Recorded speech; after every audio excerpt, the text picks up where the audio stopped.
자비로우신 우리 아버지 하나님 감사합니다. 주일을 맞이해서 저희들 또 한자리에 같이 모였습니다. 이 가운데 주 성령께서 함께해 주시고 저희들에게 합당한 말씀을 내려 주옵소서.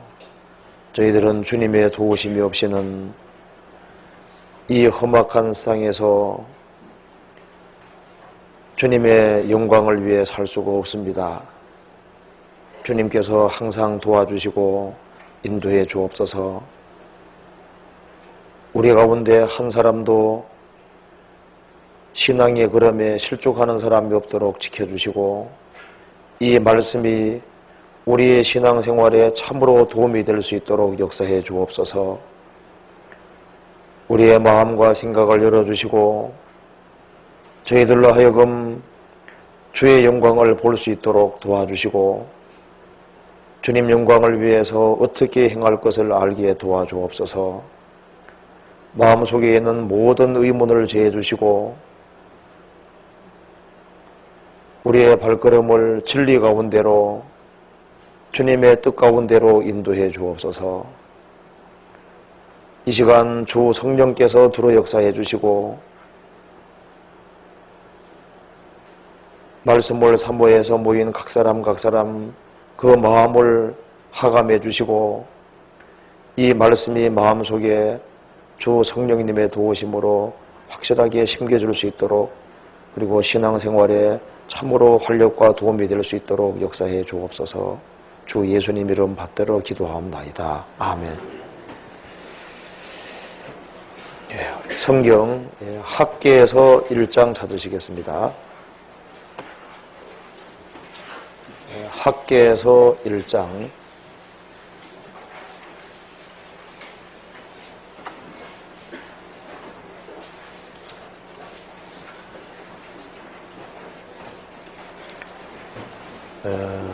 1장 14절입니다.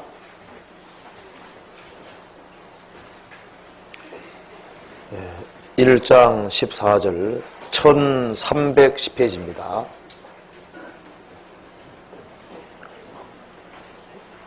여호와께서 스알디엘의 아들 유다 총독 스룹바벨의 마음과 여호사닥의 아들 대제사장 여호수아의 마음과 남은 바 모든 백성의 마음을 흥분시키심에 그들이 와서 만군의 여호와 그들의 하나님의 전 역사를 하였으니 때는 다리오 왕 2년 6월 24일이었더라. 거기까지입니다.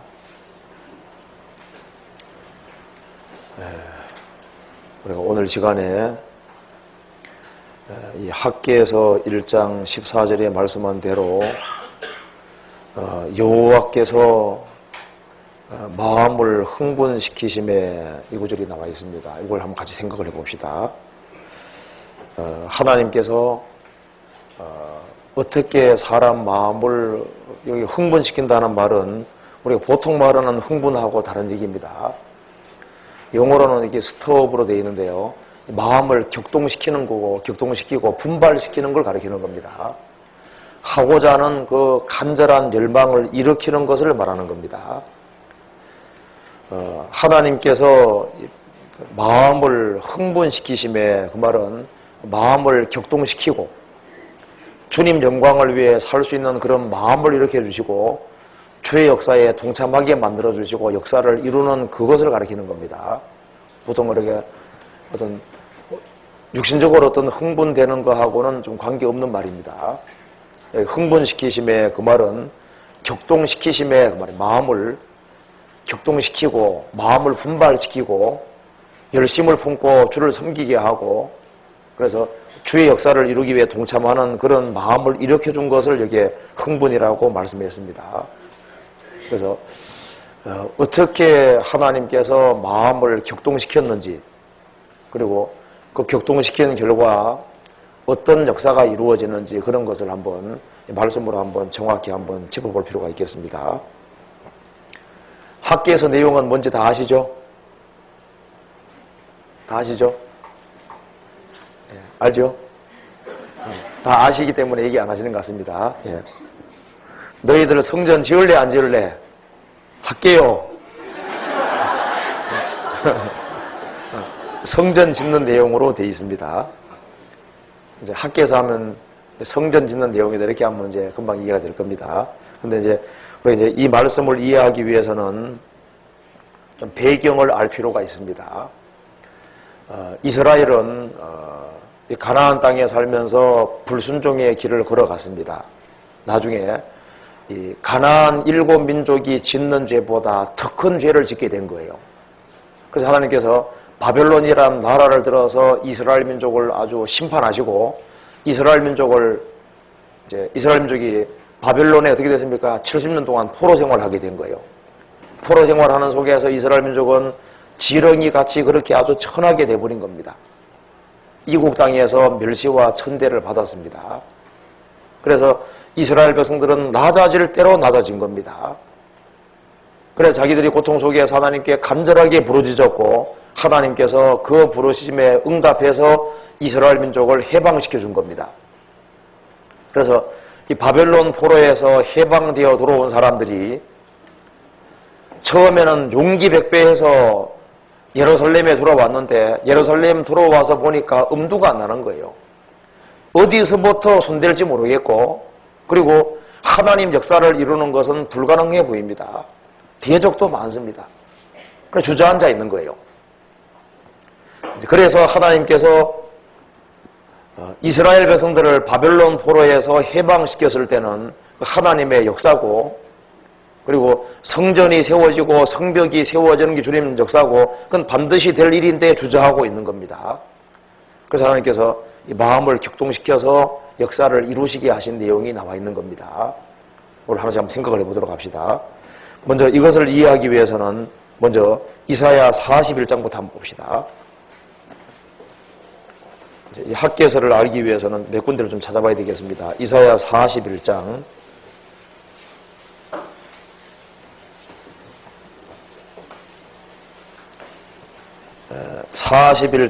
14절입니다.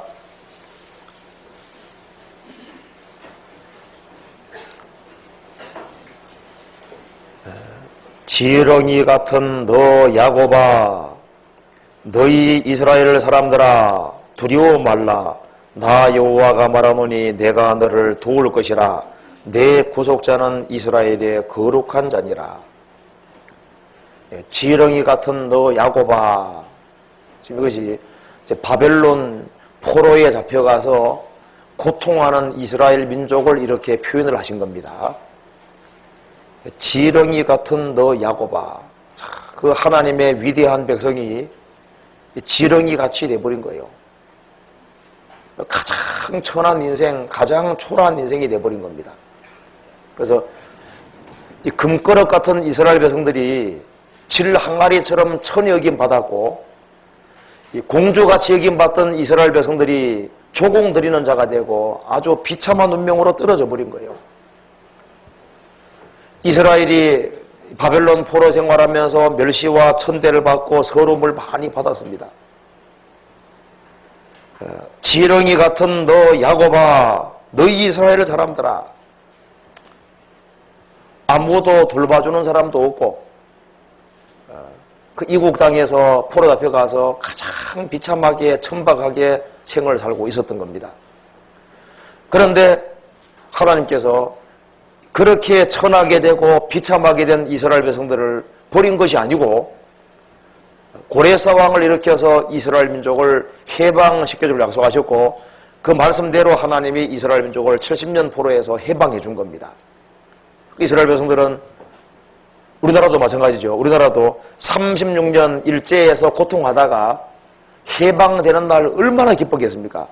그렇잖아요.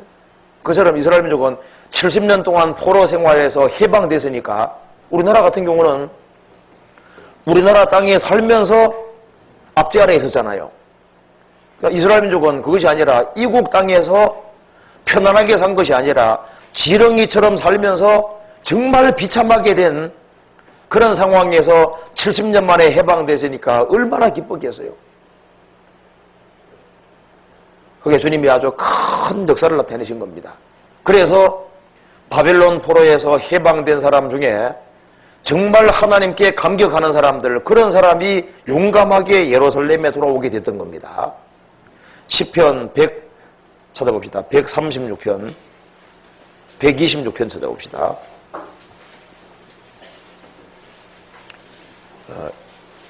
1절에서부터 6절까지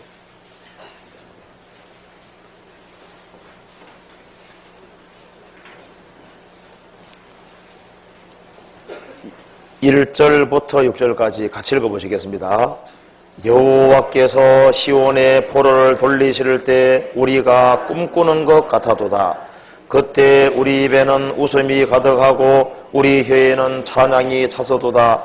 열방 중에서 말하기를 여호와께서 저희를 위하여 대사를 행하셨다 하였도다. 여호와께서 우리를 위하여 대사를 행하셨으니 우리는 기쁘도다. 여호와여 우리의 포로를 남방 시내들같이 돌리어서 눈물을 흘리며 씨를 뿌리는 자는 기쁨으로 거두리로다. 울며 씨를 뿌리러 나가는 자는 정령 기쁨으로 그 단을 가지고 돌아오리로다. 자, 이 말씀에서 바로 이 시편 126편 이것이 바로 바벨론 70년 포로에서 해방됐을 때 쓴 시입니다. 여호와께서 시온의 포로를 돌리실 때 70년 동안 바벨론에서 포로 생활하던 이스라엘 포로를 돌리실 때 우리가 꿈꾸는 것 같아도다. 꿈에도 그리던 그 해방이 마침내 이루어진 거예요. 꿈꾸는 것 같아도다. 이스라엘 민족이 이집트에서 한 400년 정도 종로로 서다가 모세 인도로 나왔을 때 꿈꾸는 것 같지 않았겠어요? 70년 동안 포로 생활하다가 해방됐으니 꿈꾸는 것 같았죠. 얼마나 기쁘고 좋았겠어요. 이 노예로 있다가 자유민 된 사람의 기쁨은 상상할 수 없거든요. 어떤 소년 하나가 교도소에 들어갔습니다. 몇 달 동안 교도소에 있다가 한 목사님이 이제 주선해서 그 애가 해방이 된 거예요. 그러니까 애가 막 이제 교도소에 나오면서 있잖아요. 나와서 막 펄쩍펄쩍 뛰면서 막 이제 물고나무 서도 막 서기도 하고 막 둥글기도 하고 막 너무너무 좋아하거든요. 야, 너 그렇게도 좋으냐? 목사님도 한번 그 들어가 있어 보세요. 얼마나 기쁜지. 거기 한번 있다가 나와 보시면 얼마나 기쁜지. 포로 생활하다가 해방됐으니까 그 서러움에서 해방됐으니 얼마나 기쁘겠어요. 그래서 이것을 대사라고 얘기를 했습니다. 2절에 보면은 그때 우리 입에는 웃음이 가득하고 우리 혀에는 찬양이 차서도다. 열방 중에서 말하기를 여호와께서 저희를 위하여 대사를 행하셨다 하여도다. 여호와께서 우리를 위하여 대사 큰 일을 행하셨으니 우리는 기쁘도다. 이 우주 만물 창조는 큰 일이었습니다. 이스라엘이 에집트에서 해방된 일은 큰 일이죠. 70년 포로에서 해방된 것은 큰 일이었습니다. 마리아가 예수님을 태속에 배웠을 때 얘기했습니다. 여호와께서 내게 큰 일을 행하셨다. 그런데 그거보다 더 놀라운 일은 우리가 구원받고 구원받은 사람 속에 성령이 와 계신 것, 이것은 더 놀라운 일이죠. 구원을 받았을 때 우리도 동일하게 말할 수 있습니다. 우리도 꿈꾸는 것 같았고 우리 입에는 웃음이 가득하고 우리 혀에는 찬양이 차서도다. 여호와께서 나를 위해서 대사 큰 일을 행하셨으니 나는 기쁘도다. 똑같은 감정 표현을 했습니다. 그래서 이 해방된 기쁨이 있는 사람들, 그 사람들이 이제 보따리를 싸서 이제 예루살렘으로 돌아오는 거예요. 그런데 물론 알고 있습니다. 예루살렘 성전은 70년에 예루살렘 성전은 느부갓네살 왕에 의해서 파괴돼 버렸습니다. 없어졌거든요. 그렇지만은 예루살렘이 황폐된 것은 알지만은 그래도 해방이 됐으니까 그 기쁨을 가지고서 다시 본국에 돌아가는 거예요. 돌아가는데 완전히 황폐됐지만은 돌아가는 겁니다. 그래서 이렇게 얘기를 하는 겁니다. 5절에 눈물을 흘리며, 여기 이제 4절 보면은 여호와여 우리의 포로를 남방 시내들 같이 돌리소서. 이건 무슨 뜻이냐면은 이스라엘은 건기 때 되면은 비가 하나도 안 옵니다. 근데 우기 때가 오면은 갑자기 비가 많이 오기 때문에 없던 시내가 갑자기 생기는 거예요. 그래서 이 갑자기 시내가 생겨서 물이 막 흘러가는 겁니다. 그래서 여기에 여호와여 우리의 포로를 남방 시내들을 같이 돌리소서. 마치 바벨론 포로에서 돌아오는 행렬이 시내에 갑자기 생겨서 이렇게 물이 흐르는 것처럼요. 그런 식으로 같이 몰려서 오는 걸 이렇게 표현을 하고 있는 겁니다. 이건 이스라엘 사람들은 아주 쉽게 이해할 수 있는 말입니다. 그래서 눈물을 흘리며 씨를 뿌리러 가는 자는 기쁨으로 거두리로다. 이 말을 하는 이유는 바벨론 포로에서 해방돼서 예루살렘까지 가는 길 자체가 멀어요.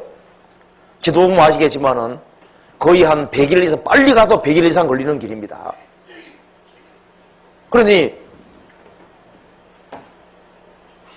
서울, 부산 거리 정도가 아니고요. 서울에서, 여기 부산에서 시너이주보다 더 멀죠. 계산해보면 엄청 먼 곳이에요. 그러니까 남북한 길이만큼 아주 길다고 할 수 있습니다. 그러니 그 돌아올 때 거기 가는 길이 쉽겠어요? 또 가서도 문제입니다. 그렇지만은 이 해방의 기쁨 맛본 사람들은 정말 기쁜 마음 가지고 눈물을 흘리며 씨를 뿌리러 가는 자는 거기 가서 많은 고통과 어려움이 있지만은 많은 대적이 있지만은 거기에서 기어코 예루살렘 성전을 짓고 성벽을 세우고 예루살렘 이스라엘을 재건해야 된다고 하는 거기에는 많은 눈물이 흐를 줄 알지만은 그래도 우리는 간다고 가는 거다 그 말입니다. 눈물을 흘리며 씨를 뿌리는 자는 기쁨으로 거두리로다. 울며 씨를 뿌리러 가는 자는 정년 기쁨으로 거단을 가지고 돌아오리로다. 이런 확신을 가지고서 해방이 된 사람들이 용감하게 들어온 겁니다. 그러니까 구원의 역사를 체험한 사람들이 마침내 들어온 거예요. 예루살렘에. 돌아와서 보니까 자기가 예상했던 것들보다 예루살렘 파괴는 훨씬 심했습니다. 도무지 복구하고 예전의 영광을 회복한다는 것은 불가능하게 보입니다. 그래서 용감한 마음으로 왔지만은 또 주님 역사를 시도하려고 했지만 엄두가 안 나기 때문에 다 손 놓고 자기 일에 다 빨랐던 거예요. 처음에는 용감한 마음으로 왔지만은 처음 마음은 있었지만은 이 마음이 점점 수그러들기 시작했습니다. 그래서 다 자기 집을 짓는 데 빠르고 자기 역사에 자기 일에 빨랐던 거예요. 그리고 도무지 주의 역사를 이루는 것은 어렵게 보였습니다. 그래서 손을 놓고 있는 상황이고 자기 일에 빨랐던 그런 상황이었습니다. 그런데 하나님께서 이스라엘 민족을 바벨론 포로에서 해방시켰을 때는 신앙을 부흥시키려고 회복시켜 준 겁니다. 그래서 하나님의 역사를 딜레이시키고 있는, 지연시키고 있는 이스라엘 백성들을 하나님께서 마음을 격동을 하신 겁니다. 격동해서 하나님 역사를 이루시게 만든 거예요. 자, 하나님께서 학개에서 다시 봅시다. 학개에서 1장에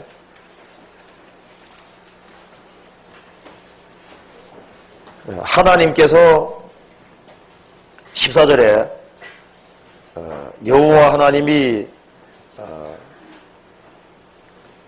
스룹바벨의 마음, 여호수아의 마음, 남은 바 모든 백성의 마음을 흥분시키셨다 그랬죠. 흥분이 되니까, 격동이 되니까 역사를 한 겁니다. 그리고 여기 격동시킨 것이 먼저였어요. 주님께서 무엇으로 이들의 마음을 격동을 시키셨을까요? 격동시키는 방편이 무엇이었을까요? 1장 1절을 보시겠습니다.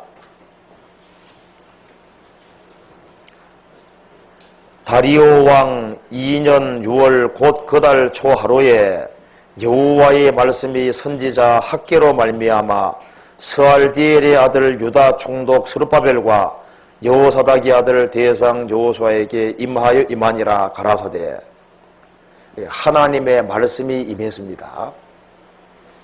자, 하나님의 말씀이 임할 때 하나님 말씀이 임했기 때문에 그 말씀으로 말미암아 마음이 격동이 된 겁니다. 하나님께서 그렇게 말씀하셨다. 하나님 말씀이 내려오니까 마음이 격동이 되고 흥분이 된 겁니다.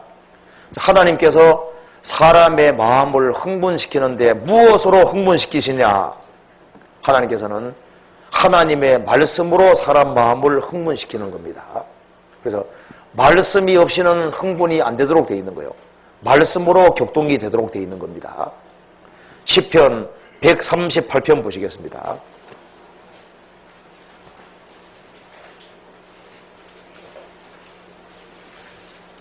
시편 138편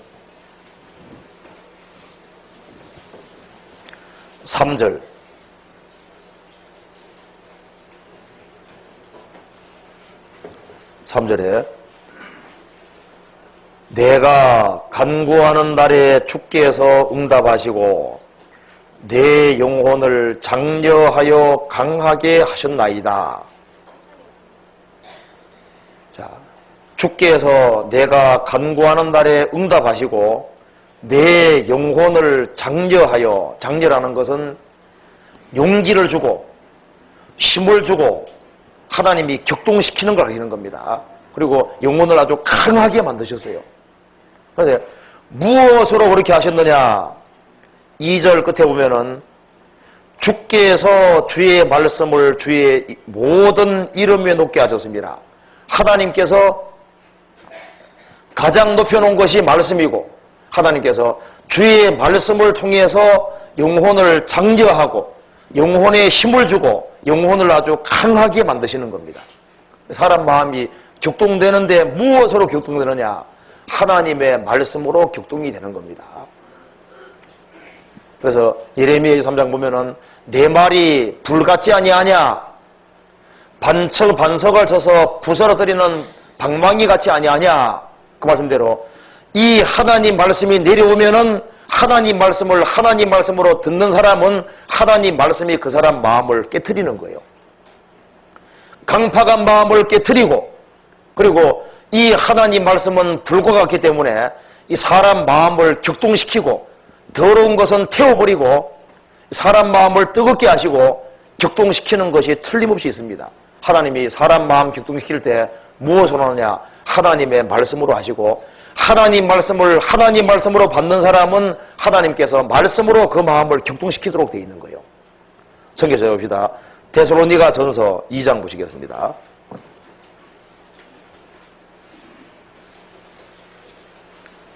데살로니가 전서 2장 13절입니다.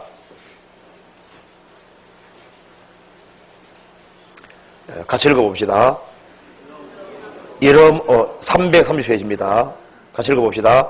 이러므로 우리가 하나님께 쉬지 않고 감사함은 너희가 우리에게 들은 바 하나님의 말씀을 받을 때 사람의 말로 아니하고 하나님의 말씀으로 받음이니 진실로 그러하다.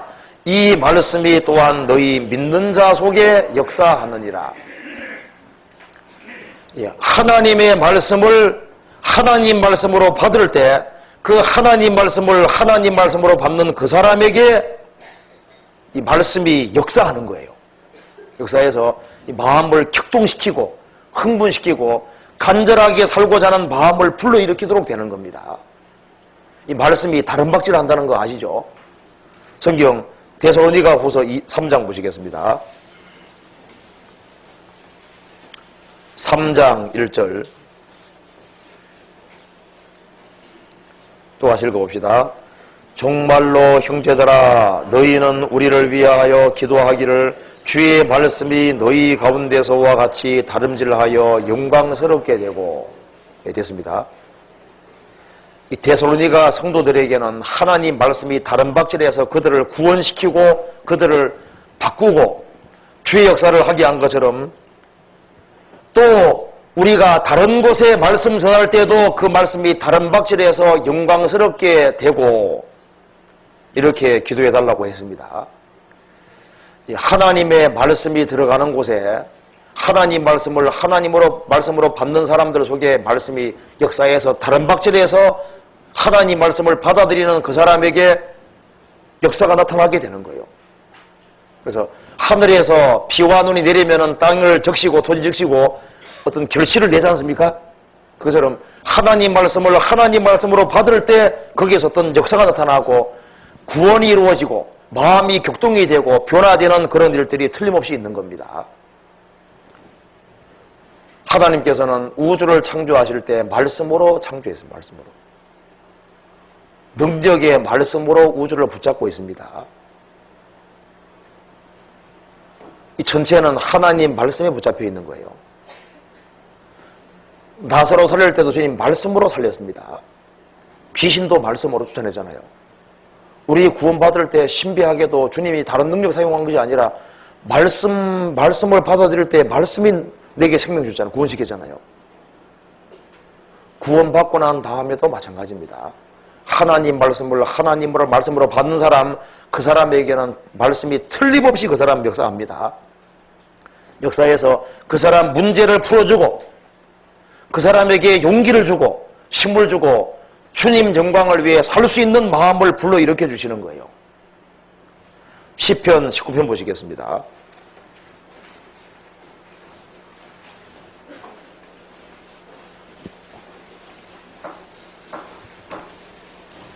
(19편) 7절입니다. 7절부터 10절까지 같이 읽어보시겠습니다.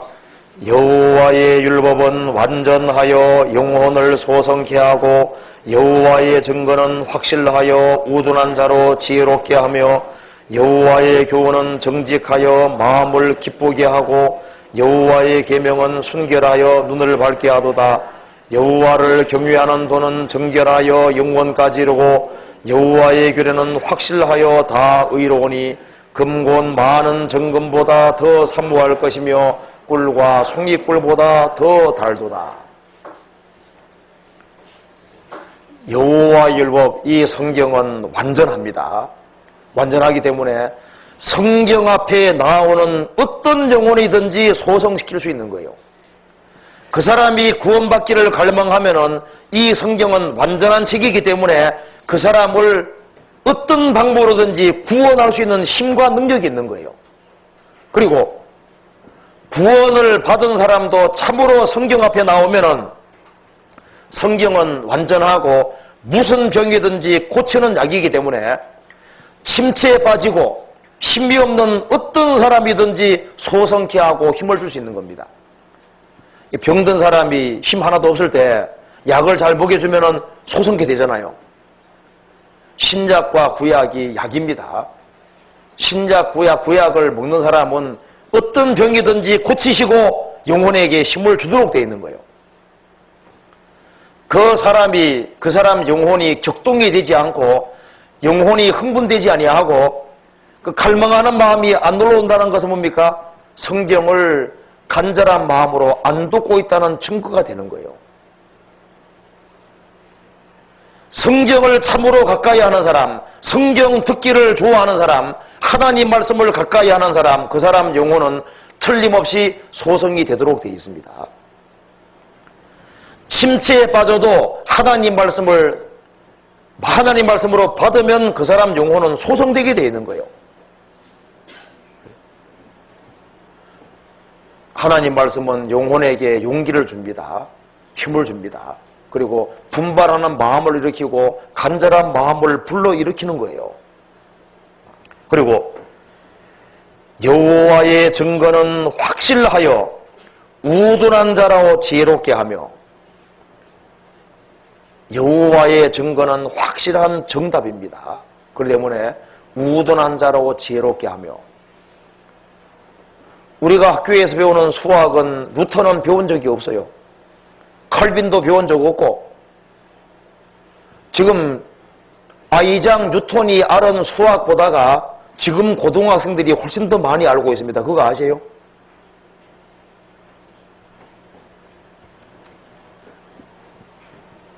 지금 이 성경은 세상 공부를 못했다고 해서 주눅들 거 없습니다.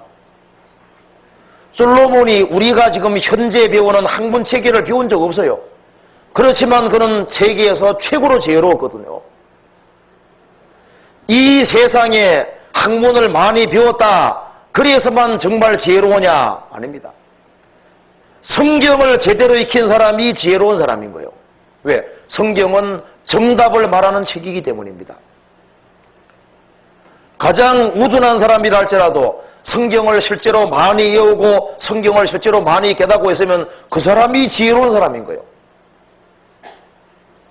지나온 학자들을 100명 있다고 해봅시다.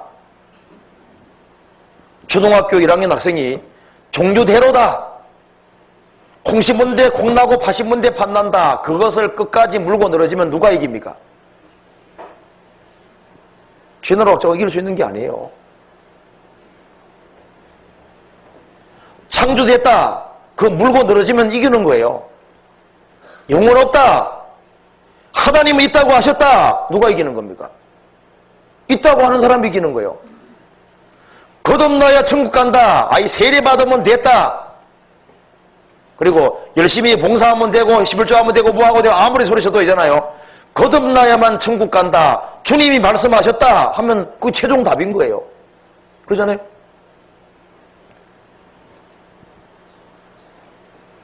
꼭 교회에 거해야 되냐, 주 안에 붙어야 되냐? 주 안에 거하라고 주님 말씀하셨다, 누가 지혜로운 겁니까? 거하라고 주장하는 사람이 이기는 거예요. 왜? 성경은 정답이거든요. 주님을 떠난 모든 삶은 허무하다, 정답인 거예요.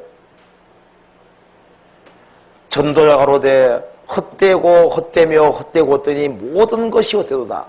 사람이 해 아래에서 수고하는 모든 수고가 자기에게 무엇이 유익한고, 주님하고 관계 맺지 않고 되어지는 모든 수고는 다 헛된 거예요. 답 아니에요? 지혜롭게 되기 원하면은 성경을 지극히 가까이 할 필요가 있습니다. 내가 세상 공부는 못했을지라도 또 세상 공부를 많이 했다고 꼭 지혜로운 것이 아닙니다. 이 세상의 지혜는 세상 사는데 조금 필요한 거예요. 그것이 내 근본 문제 풀지 못합니다. 노벨상 탄 사람들이 쓴 책 보고 누가 구원받았어요? 그런 사람 없잖아요. 난 노벨상 받은 그 책 보고 난 구원받았다, 그런 사람이 있어요? 근데 성경은 구원시키잖아요. 여기 말한 대로 여호와의 증거는 확실하여 우둔한 자로 지혜롭게 하며, 그런데 왜 지혜가 없느냐? 이 성경이 정답이라고 안 믿는 겁니다. 정답이라고. 이 성경을 정답으로 받아들이는 사람은 정말 지혜로운 사람이거든요. 그리고 성경대로 하면 실수가 없는 거예요. 자기 수단 방법대로 하니까 실수가 생기지, 성경에 명백히 나와 있으면은 그걸 안 어기는 것이 최선입니다. 이 성경 말씀을 넘어가는 사람은 나는 하나님보다 지혜롭다는 사람하고 똑같은 거예요. 하나님하고 이길 수 있겠습니까? 주께서 주의 말씀에 의롭다함을 얻으시고 판단받으실 때 이기려 하심을 같으니라. 주님은 주님 말씀에 의롭다함을 얻습니다. 기록된 말씀밖에 넘어가지 말라고 말씀하셨어요. 그리고 8절에 여호와의 교훈은 정직하여 마음을 기쁘게 하고, 성경은 정말 정직한 책이라는 걸 알 수 있습니다. 먼저 그의 나라와 그의 일을 구하면 모든 것을 더하신다는 말씀이 있는데 그대로 하면은 모든 것을 더하시는 것이 확인되잖아요. 우리는 성경이 정직한 책이라는 걸 살아가면 살아갈수록 알 수 있습니다. 하나님은 말씀대로 행하시는 분이구나. 너희가 내 안에 거하고 내 말이 너희 안에 거하면 무엇이든지 원하는 대로 구하라. 그리하면 이루리라. 사실입니다. 그 사람이 주님 안에 거하고 주님 교제 안에 거하고 주님 말씀이 그 사람에게 거하면은 그 말씀에 근거해서 간절한 소원이 주어지게 되고 그 소원대로 구하면은 주님 뜻에 맞기 때문에 주님이 이루어 주시는 거예요. 그렇잖아요. 성경대로 하신다는 것을 확인할 수 있는 겁니다. 여호와의 교훈은 정직하여 마음을 기쁘게 하고 성경대로 되니까 기쁜 거예요. 그렇잖아요. 그리고 여호와의 계명은 순결하여 눈을 밝게 하도다. 성경을 가까이 하면 영혼의 눈이 밝아집니다. 이 동수 독수리 눈 같은 눈이 생겨서 멀리까지 볼 수 있는데 육신의 눈으로는 멀리 못 보잖아요. 그런데 이 말씀의 눈에 말씀 통해서 보면은 멀리까지 보임, 멀리까지. 우리가 이 성경을 통해서 세상을 보면은 세상이 너무나도 하찮은 걸 알 수 있는 거예요. 사도 요한은 밤도숨에 유배대 갔지만은 거기에서 봤습니다. 환난도 보고 천년 왕국도 보고 영원한 천국과 지옥도 보고 영원한 상급을 다 봤습니다. 그는 비록 유배대 갔지만은 멀리까지 볼 수 있는 사람이었어요. 성경을 가까이 하지 아니하는 사람은 영혼의 눈이 흐려지기 때문에 앞에 있는 눈에 보이는 거 없는데 그급한 거예요. 거기에 많은 막이 드시는데 그게 안 보이는 겁니다. 그런데 성경을 참고로 가까이 하는 사람은 주님이 영혼의 눈을 열어주셔서 멀리 걸 보게 해주시고 인생을 어디에 투자해야 될지를 알게 도와주시는 겁니다. 여호와의 계명은 순결하여 눈을 밝게 하도다. 영혼의 눈이 밝아지는 거예요. 마음이 청결한 자는 복이 있나니 저희가 하나님을 볼 것이며 주님이 아주 가까이 계시다는 걸 알 수 있습니다. 꽃한송이 보더라도 그 속에서 하나님을 볼 수 있습니다. 형제자매 통해서도 하나님 볼 수 있잖아요. 완고한 사람 마음 통해서도 하나님 볼 수 있고 신문을 통해서도 하나님 볼 수 있습니다. 하나님은 어디든지 가까이 있다는 걸 알 수 있도록 되어 있어요. 여호와의 계명은 순결하여 눈을 밝게 하도다. 여호와를 경외하는 도는 정결하여 영혼까지 이르고 여호와의 규례는 확실하여 다 의로우니. 이 성경은 한 말씀도 필요 없는 말씀이 없습니다. 하나님이 필요하기 때문에 다 집어넣는 거예요. 금곤 많은 정금보다 더 사모할 것이며 꿀과 송이꿀보다 더 달도다. 모든 것보다가 더 사모해야 될 대상이 말씀이다. 말씀. 이 말씀을 가까이 하는 사람은 주님께서 말씀으로 마음을 격동시킨다는 거 알아야 됩니다. 그래서 우리가요 신앙생활할 때 제일 첫 번째가 뭡니까? 말씀 듣는 시간, 이게 제일 중요하게 생각하는 이유가 뭐예요? 모든 힘이 나오는 원천이 말씀이기 때문에 말씀을 아주 가까이 하고 그것이 마음이 흥분되고 격동되는 가장 핵심 키에 속하는 겁니다. 그리고 성경도 한번 봅시다. 학기에서 1장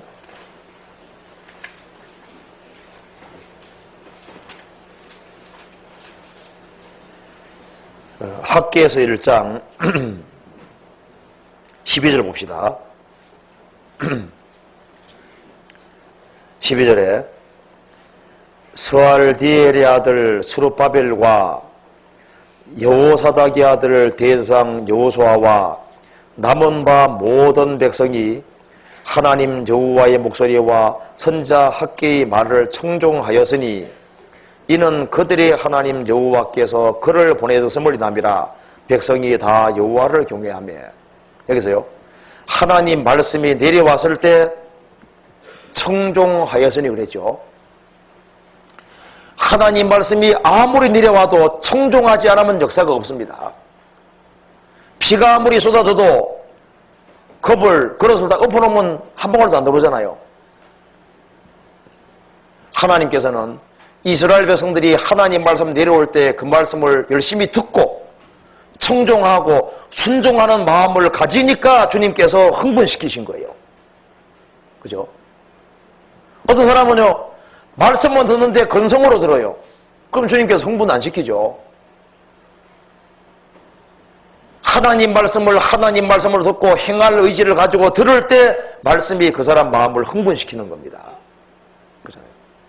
그리고 하나님께서 이스라엘 백성들의 마음을 흥분시키실 때 누구를 도구로 사용했냐 하면은 여기 말한 대로 1절에 보시면은요, 다리오 왕 2년 6월 곧 그달 초하루에 여호와의 말씀이 선지자 학개로 말미암아 스알디엘의 아들 유다 총독 스룹바벨과 여호사닥의 아들 대장 여호수아에게 임하니라. 가라사대. 여기서요, 하나님이 학개 선지자를 일으키셨고, 그리고 앞장서는 일꾼 스룹바벨과 여호수아를 일으켰습니다. 그래서 이 시대에 하나님이 보내신 일꾼이 누굽니까? 학개하고 스룹바벨하고 여호수아는 하나님이 보내신 하나님의 사람이었습니다. 즉 하나님이 백성들의 마음을 흥분시키고 주님 역사를 이루실 때 주님이 보내시는 일꾼들이 있는 겁니다. 이 학개 이 시대에 하나님이 세우신 일꾼들이 있었습니다. 우리는 알아야 될 것이 있습니다. 하나님이 보내시는 사람들이 있다는 걸 알아야 됩니다. 그래서 여기에 성경 스가랴 4장 보면은 이 스룹바벨과 여호수아 이 두 사람은 하나님 앞에 기름 발려온 두 사람으로서 두 감람나무라고 되어 있죠. 주님이 친히 보내신 일꾼들입니다. 자, 구약 시대 때도 하나님께서 하나님의 일을 하기 위해서 보내신 사람들이 있습니다. 출애굽하기 위해서 어떻게 했습니까? 하나님께서 모세를 보내시고 아론 보내셨죠. 하나님께서 모세와 아론을 보내시고 그들을 통해서 구원의 역사를 이루게 하신 거예요. 그 이후에 하나님이 여호수아라는 사람을 세우셨습니다. 그리고 하나님이 구약시대 때 사무엘 선지자를 보내셨고, 하나님은 자기를 바치는 그 사람을 하나님께서 훈련시키고 세우셔서 보내시는 거예요. 하나님께서 엘리야도 보내시고 엘리사도 보내셨습니다. 하나님이 다윗도 보내셨고, 구약시대 때 이사야도 보내시고 예레미야도 보내시고 다니엘도 하나님께 보내심 받은 사람인 거예요. 예수님 당시에 예수님은 하나님께로부터 오신 분입니다. 그리고 예수님이 12사도를 부르시고 그 사도들을 훈련시켜서 그들을 전도하기 위해서 하나님 보내셨고, 그들은 하나님이 보내신 일꾼이었던 거예요. 지금 시대에도 하나님이 세우신 사역자들이 일꾼들이 있고, 그들을 통해서 하나님께서 백성들의 마음을 움직이시고, 그리고 그들의 마음을 격동시키시고 주님의 역사와 일을 이루게 하시는 겁니다. 그래서 교회 안에도 하나님이 세우신 사역자들이 있고 일꾼들이 있습니다. 그리고 그들을 통해서 주님께서 주님의 일을 하시는 거예요.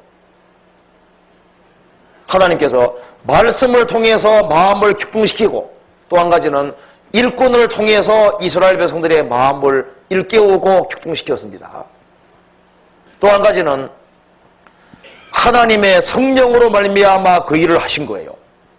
성경 스가랴 4장 보시겠습니다. 이 스가랴 4장도 학개하고 배경이 똑같습니다. 그 뒤에 스가랴 4장 6절입니다.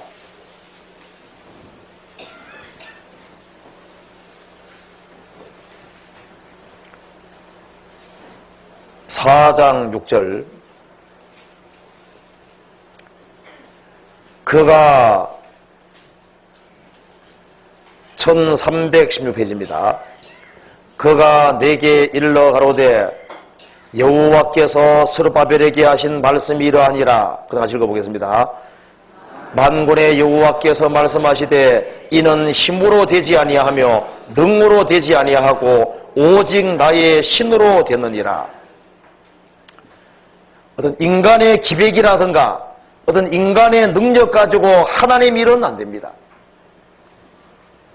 이 사람의 마음을 움직이고 사람 마음을 거듭나게 하고 사람 마음을 바꾸는 역사는 성령만 할 수 있는 거예요. 사람이 큰 소리 친다고 해서 백성들의 마음이 바뀌겠습니까? 세상에서 제일 신비한 것은 마음의 영역입니다. 부모가 자식을 키워보지만 자식 마음 바꿀 수 있어요? 호되게 혼내주면은 거분될지 몰라도 마음이 바뀌어지는 게 아니잖아요. 자, 공부하는 학생 자녀한테 공부하게 시키려고 해서 공부시킬 수 있어요? 잘 되던가요? 잘 안 되죠. 이 사람 마음의 영역에 들어가면 인간은 참 무능하다는 걸 알게 되는 겁니다. 그 백성들의 마음을 누가 바꿀 수가 있겠어요? 그리고 누가 그 사람 마음을 붙잡아서 주의 일을 할 수 있도록 하게 할 수 있겠어요? 그거 안 되는 거예요. 이는 힘으로 능으로 되지 아니하고 오직 나의 신으로 되느니라. 성령이 아니면은 안 되도록 되어 있는 겁니다. 성령. 주님께서는 주의 성신으로 말미암아 그 마음을 부드럽게 만들 수도 있고 그들에게 힘을 줄 수도 있고 그들로 하여금 주의 일을 하게 할 수도 있는 거예요. 그런데 주의 성령이 어떻게 역사하시느냐? 성경 말씀하기를 내가 너희에게는 말이 뭐라 했습니까? 말이 영이요 생명이니라. 말씀이 영이고 생명이기 때문에 말씀이 정확히 전해지고 그뿐 아니라 말씀을 듣는 사람도 간절하게 청종할 마음을 가지고 있을 때 그 말씀 속에 성령이 역사하셔서 마음을 바꿔놓으시는 거예요. 말씀이 아무리 간다 할지라도 받을 대상이 받을 준비가 안 돼 있으면은 성령께서 역사를 하지 않으십니다. 그런데 그들이 하나님 말씀을 하나님 말씀으로 받을 때 성령께서 같이 역사하셔서 사람 마음을 바꾸시는 거예요. 성경 에스겔 11장 보시겠습니다.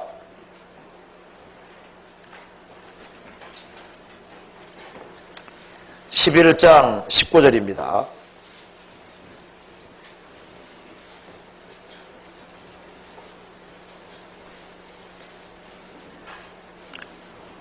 (11장 19절) 1163페이지입니다. 내가 그들에게 일치한 마음을 주고 그 속에 새 신을 주며 그 몸에서 굳은 마음을 제하고 부드러운 마음을 주어서 내 율례를 주시며 내 규례를 지켜 행하게 하리니 그들은 내 백성이 되고 나는 그들의 하나님이 되리라. 이 하나님 말씀을 하나님 말씀으로 받는 사람들, 그런 사람 속에 성령 역사하셔서 주님께서 일치한 마음을 주고 그 속에 새 신을 주며 그 몸에서 굳은 마음을 제하고 부드러운 마음 줄 것이며, 그래서 이 하나님 말씀을 받아들이는 사람은 말씀이 그 사람 마음을 깨트립니다. 바위 같은 마음을 깨트리고 돌 같은 마음, 굳은 마음을 깨트리고 성령께서 역사하시기 때문에 깨트리고 부드러운 마음을 주고 그리고 마음을 감동시키고 간절한 마음을 불러일으키고 그래서 주의 뜻을 행하는 것을 간절한 소원으로 삼도록 만들어주시는 거예요. 주의 성령께서 그렇게 하시는 겁니다. 에스겔 36장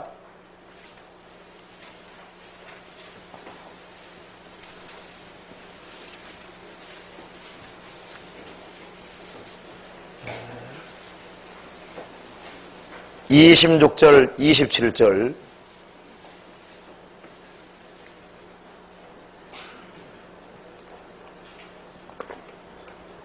같이 읽어보시겠습니다. 또 새 영을 너희 속에 두고 새 마음을 너희에게 주되 너희 육신에서 굳은 마음을 제하고 부드러운 마음을 줄 것이며 또 내 신을 너희 속에 두어 너희로 내 례를 행하게 하리니 너희가 내 규례를 지켜 행할지라. 말씀대로 하나님께서 굳은 마음을 제하고 부드러운 마음을 주시고 또 새로운 마음을 주셔서 하나님 말씀을 행하는 것을 간절한 소원 가지고 행하게끔 주님께서 만들어 가시는 거예요. 그래서 하나님께서 마음을 흥분시키시는 겁니다. 그래서 말씀으로 주의 일꾼을 통해서 또 주의 성령 역사로 마음을 흥분시키시는 겁니다. 마음이 흥분될 때 영혼이 강건해지고 용기 백배하게 되고 주님 역사가 말씀이 믿어지니까 담대해지는 거예요. 그래서 주의 일을 하게 되는 겁니다. 신약시대도 마찬가지입니다. 에베소서 1장 봅시다.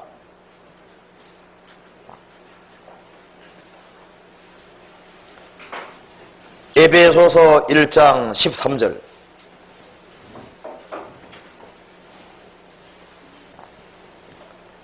13절에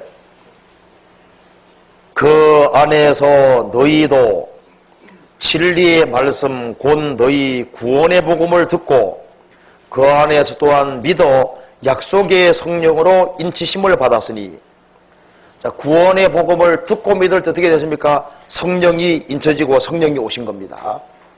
성령이 오시면은 이제 영혼의 눈을 밝혀주시는 거예요. 구원받지 아니하면은 영적인 건 캄캄하거든요. 그런데 구원을 딱 받고 성령을 받고 나면은 어떻게 됩니까? 말씀이 깨달아지고 신령한 것이 이해되기 시작하는 거예요. 17절 우리 주 예수 그리스도의 하나님 영광의 아버지께서 지혜와 계시의 정신을 너희에게 주사 하나님을 알게 하시고 너희 마음을 밝히사 그의 부르심의 소망이 무엇이며 성도 안에서 그 기업영광의 풍성이 무엇이며 그의 힘의 강력으로 역사하심을 따라 믿는 우리에게 보신 능력의 지킬 것임이 어떠한 것을 너희로 알게 하시기를 구하노라. 이 말씀대로 죄사함을 받고 성령 받은 사람 속에 하나님께서 지혜와 계시의 영을 주시고, 그래서 참으로 하나님을 알게 하시고 마음을 밝혀주시는 거예요. 이 마음의 눈이, 영혼의 눈이 있거든요. 눈이 있습니다. 이제 구원 딱 받아야만 영혼의 눈이 열리는 거예요. 그래서 구원 받고 나면은 부르심의 소망을 알게 됩니다. 그리스도인들은 세상 사람들이 모르는 소망이 있는 거예요.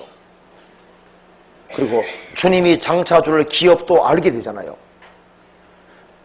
우리에게 보신 능력도 알게 됩니다. 영혼의 눈이 밝아져야만 그거 세 가지를 점점 더 알게 되는 거예요. 구원을 안 받은 사람은 세상 것에 밝잖아요.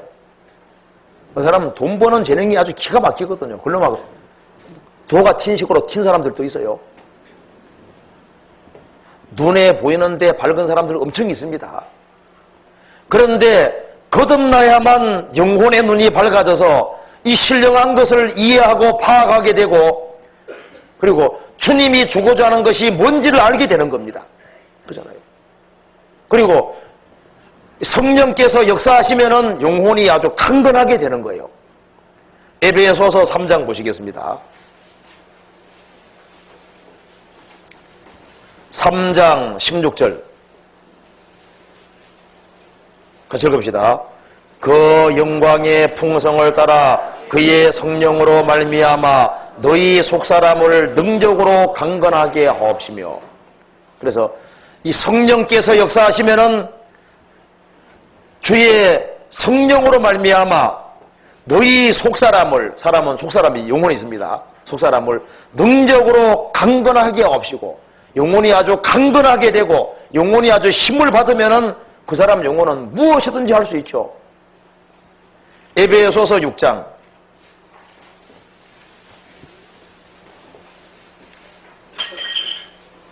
에베소서 6장 10절입니다.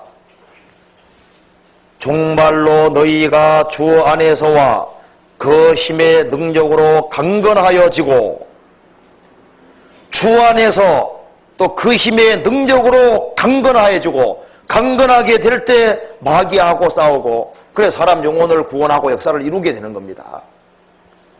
그래서 이스라엘 백성들의 마음이 격동된 것처럼, 격동되고 영혼이 아주 용기가 생기고 영혼이 아주 강건하게 되고 힘이 있을 때 역사를 이루는 거하고 똑같은 거예요. 너희는 다시는 무서워하는 종의 영을 받지 않았고 양자의 영을 받았으므로 아바 아버지라 부르시는지라. 거듭난 사람은 양자의 영을 받았습니다. 그리고 무릇 하나님의 영으로 인도함 받는 그들이 곧 하나님의 아들이라. 그래서 성령을 받은 사람은 성령의 인도를 받고, 그리고 성경이 말씀한 대로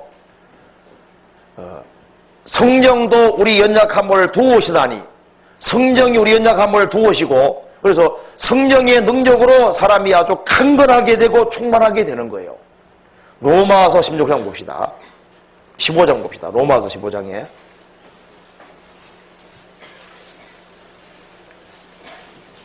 15장 13절 260페이지입니다.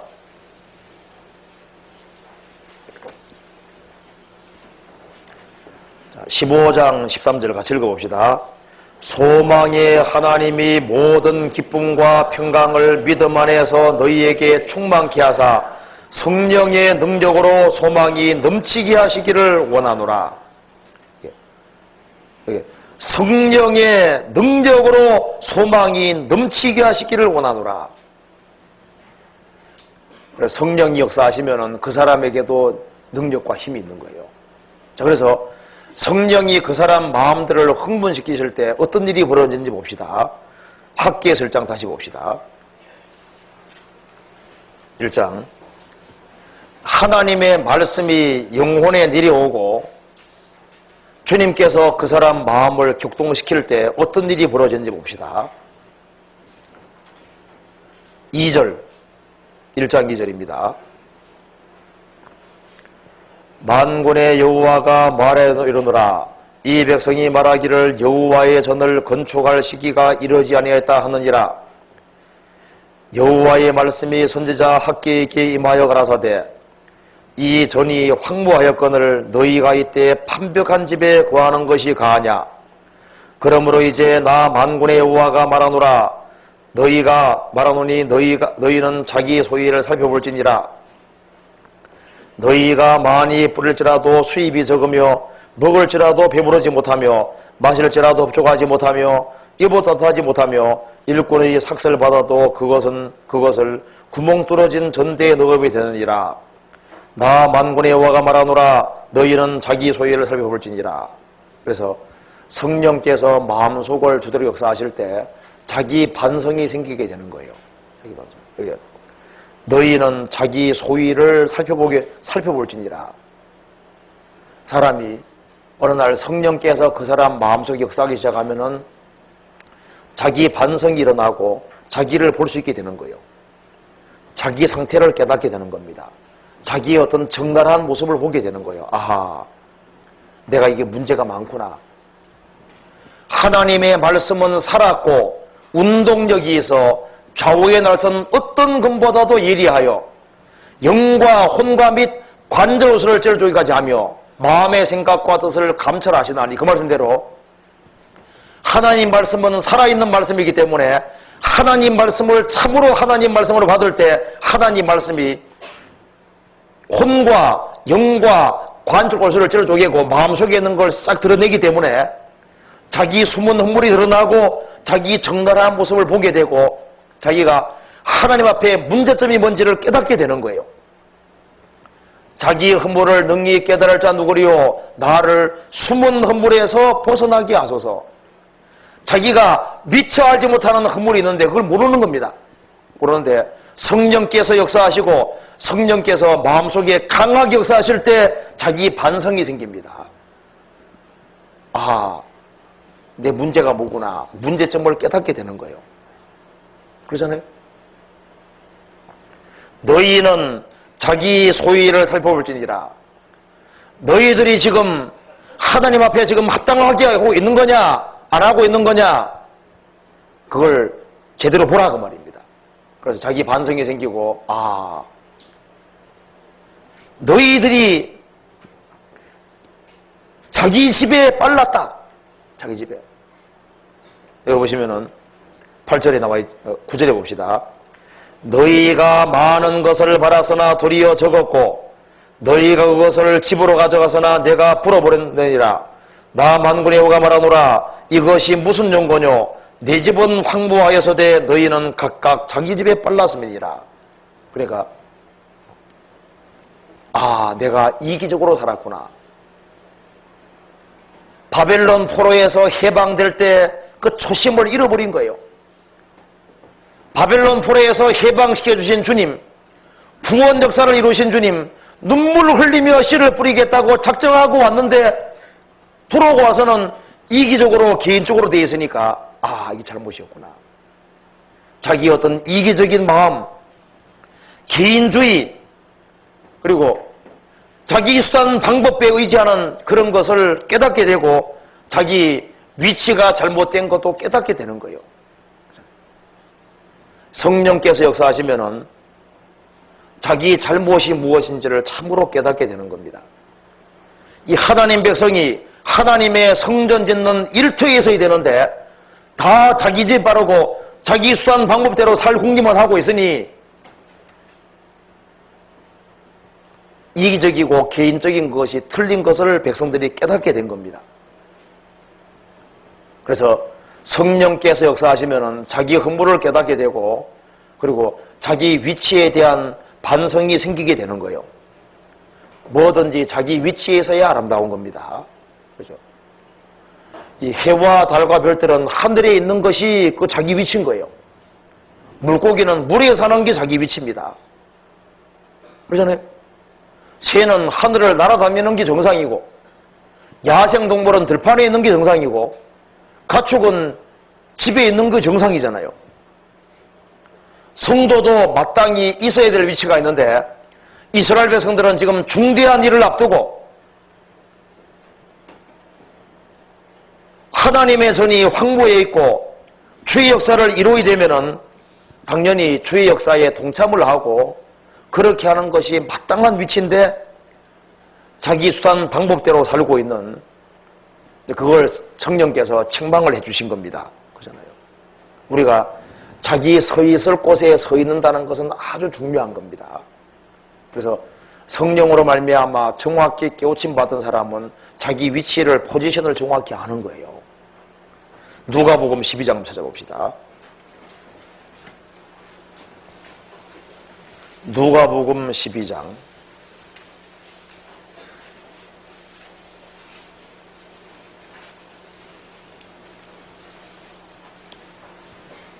12장 35절입니다. 35절 35절에 같이 읽어봅시다. 허리에 띠를 띠고 등불을 켜고 서 있으라. 예, 됐습니다.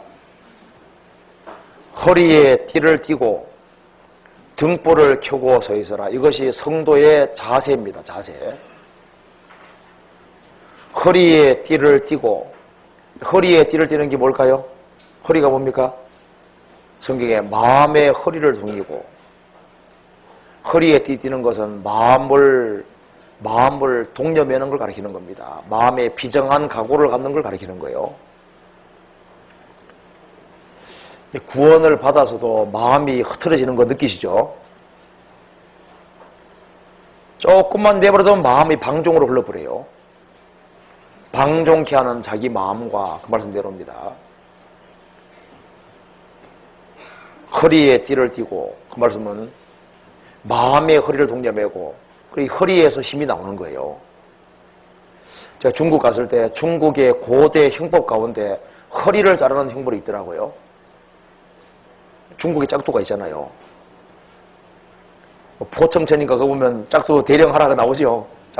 짝두로 뭐 꽉 잘라버리잖아요. 그런데 옛날에 허리 자르는 형벌이 있었어요. 죄 지은 사람들 그냥 딱 눕혀놓고 짝두 가지고 허리를 그냥 확 잘라버리는 겁니다. 허리 끊어지면 허리 꺾이면 힘이 있어요, 없어요? 허리 고장나면 힘 못 씁니다. 그렇죠? 그처럼 마음이 고장나면 힘 못 써요. 구원받고 난 이후에 마음의 허리를 동여매고 그 말씀대로 마음에 비장한 각오를 가지고 살아야 될 걸 이렇게 표현한 겁니다. 구원받은 사람은 세상 사람이 아니니까 마음에 비장한 각오를 가지고 살지 않으면 마귀에게 속습니다. 비장한 각오를 가지고 살지 않으면 안 됩니다. 자, 어머니가 남편이 있을 때는 약했습니다. 남편이 돌아가셨어요. 자식이 달려 있습니다. 그럼 어떻게 됩니까? 마음 태도가 달라지죠? 눈이 바짝바짝 빛나고 몸이 좀 아프고 해도 어떻게 합니까? 자식 먹이 살려야 되니까 아주 용감해지고 그리고 마음에 아주 비장한 각오를 하고 결혼시킬 때까지는 내가 어쨌든 살아남아야 되겠다 생각 들잖아요. 그리고 아주 얼마나 용감해지고 왜냐하면 남편이 있을 때하고 없을 때하고 마음이 다른 거예요. 남편이 있을 때에도 그 마음가짐 얼마나 좋아요. 그렇죠? 비장한 각오를 가지고 그래서 결혼하기 전에는 아내인데 결혼하고 난 다음에는 결혼 날짜는 꼭 기억해도 왜 결혼했는지 목적은 잊어버리는 게 여자라 그러잖아요. 죄송합니다. 어쨌든 간에 그 얘기하려는 게 아니라 마음 있잖아요. 마음의 각오를 확실하게 하고 나면은 보이는 게 다르게 보여요. 마음이 아주 비장한 각오하면요 서러울 것도 없고 답답할 것도 없고 각오를 확실히 하고 나면은 보이는 게 달라집니다. 마음 풀어놓고 사니까 문제들이 많이 생기는 거예요. 비장한 각오를 하면은 달라집니다. 허리에 띠를 띠고 등불을 켜고, 등불이 뭡니까? 영혼입니다. 영혼. 사람의 영혼은 여호와의 등불이라 사람의 깊은 속을 살피느니라. 등불 켜는 것은 영혼을 환하게 밝히는 거예요. 영혼이 환하게 밝아 있는 사람, 그건 가치관이 다르거든요. 눈이 어두워지면은 자기도 안 보이고 주변도 안 보이잖아요. 눈 밝아지면 다 보이잖아요. 그처럼 영혼의 눈이 확실히 밝아지면 내가 여기 왜 사는지, 왜 존재하는지, 사는 목적이 무엇인지 그걸 확실하게 아는 겁니다. 영혼의 눈을 밝히고 서 있으라. 서 있을 곳에 서야 되는 거예요. 가정주부가 서 있을 곳이 어디입니까? 가정이에요, 가정. 근데 가정주부가 캬바레에 가 있다. 그럼 맞아요, 안 맞아요? 그 위치 잘못된 거잖아요. 남자는 일터에 가 있어야 되고, 노름판에 가 있으면, 안 돼, 잘못된 서 있는 거, 잘못된데. 학생이 공부는 안 하고 오락실에 가 있다. 틀리잖아요. 안 맞잖아요. 그 위치가 틀린 겁니다. 서 있어라. 서 있을 곳에 서 있어야 됩니다. 그런데 바벨론 포로에 들어온 사람들이 다 이기적이고 개인적이고 자기 일에 빨라서 위치 다 이탈이 생긴 거예요. 엉뚱한 일을 하고 있는 겁니다. 자기 일도 필요하지만 또 해야 될 일이 또 따로 있는 겁니다. 육신적인 위치도 있고 영적인 위치도 있는데 자기 위치에 대한 자각이 별로 없었는데 성령께서 역사하시고 하면은 영혼이 딱 밝아지면 자기 위치를 정확히 파악하게 되는 거예요. 그 자기 위치에 대한 인식이 필요합니다. 예수님 말씀하셨죠. 10명의 문둥병 환자가 고침받았습니다.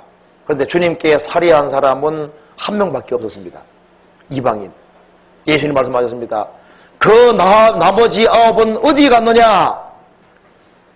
10명의 문둥병자가 고침받았으면 당연히 예수님께 살해하고 예수님께 와야 되는 게 정상인데 그 큰 은혜를 입고도 주님께 안 오니까 어떻게 되는 겁니까? 그 9은 어디 있느냐? 위치가 잘못되어 있는 거잖아요. 그죠? 구원받고 난 이후에도 마찬가지입니다. 우리가 성령의 조명을 받고 성령께서 깨우쳐 주시면은 자기가 어디 있어야 될지를 정확히 알게 되는 거예요.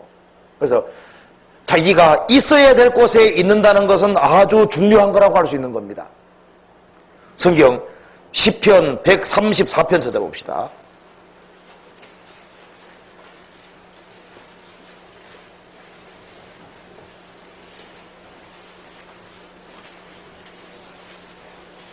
(134편) 1절부터 3절까지 같이 읽어봅시다.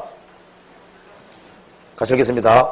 밤에 여호와의 집에 섰는 여호와의 모든 종들아 여호와를 송축하라. 성소를 향하여 너희 손을 들고 여호와를 송축하라. 천지를 지으신 여호와께서 시온에서 내게 복을 주실지어다. 이스라엘 백성들 성소에 낮에도 서서 섬겼고 밤에도 번갈아가며 서서 섬겼습니다. 밤에 여호와의 집에 섰는 여호와의 모든 종들아 여호와를 송축하라. 우리 개인적으로도 마찬가지입니다. 개인적으로도 기쁠 때에도 서 있을 곳에 서 있고 슬플 때에도 서 있고 환난 속에서도 서 있고 인생의 역경의 밤중에도 혼란 밤중에도 서 있을 곳에 서 있는 사람, 그 사람은 천지를 지으신 여호와께서 내게 복을 주실 것이다. 그건 천지를 지으신 하나님이 주시는 복을 받을 수 있는 겁니다. 자기 있을 곳에 있어야 됩니다. 우리가 알고 있는 대로 누군지 아시죠? 엘리야 선지자가 바알 선지자, 아세라 선지자하고 싸워서 승리를 했습니다. 그런데 이스라엘 백성들이 회개하고 아합 왕이 돌이킬 줄 알았는데 돌이키지 않는 거예요. 이세벨은 죽이려고 합니다. 그래서 일단 후퇴해서 어디 갔습니까? 굴속에 들어갔잖아요. 주님께서 말씀하셨습니다. 엘리야야, 내가 어찌하여 여기 있느냐? 어찌하여 여기 있느냐? 위치가 잘못된 것을 책망하는 말씀입니다. 너는 어째서 굴속에 있느냐? 주님 말씀이 내려오면 위치를 반드시 물으십니다. 너가 있을 곳에 정말 있느냐? 이제 그걸 주님께서 물으시는 거예요. 그래서 주님 역사하실 때 자기 반성이 생기고 자기 소위를 살펴보게 되고 자기 위치타를 깨닫게 되는 겁니다. 그리고 성령께서 역사하시면은 이제 이기적인 데서 어떻게 되는 겁니까? 하나님 중심으로 바뀌게 되는 거예요. 저기 봅시다. 학개서 1장.